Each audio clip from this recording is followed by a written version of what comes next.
আমি এখন দাঁড়িয়ে আছি গ্রামের মনোমুগ্ধকর একটা প্রকৃতিতে। এখানে ছোটবেলার কত কাহিনী মনে পড়ে গেল এই মেশিনটার কাছে আসার পরে। ছোটবেলায় যখন এরকম ডিপ মেশিন চালানো হতো, আমরা এখানে গোসল করতাম এবং কি ড্রেনের মধ্যে একজন অপরজনকে ধরে টেনে হিঁচড়ে নিয়ে যেতাম। খুব আনন্দ লাগতো। হারিয়ে গিয়েছে এই ছোটবেলার শৈশবের আনন্দময় মুহূর্তগুলো।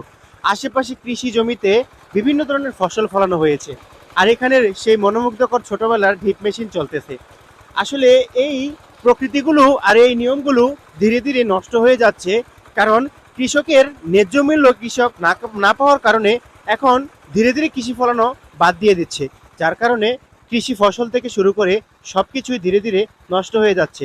এই যে কত সুন্দর ঢিপ চলছে, আর কৃষকের প্রতিটা জমিতে ধীরে ধীরে পানি পৌঁছাচ্ছে। এভাবেই তো প্রকৃতির নিয়ম।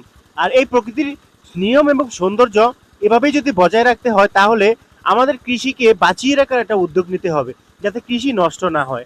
এটা সবার কি একসাথে একতাবদ্ধ হয়ে আমাদের এই কৃষি বিরুদ্ধে পদক্ষেপ নিতে হবে। ধন্যবাদ।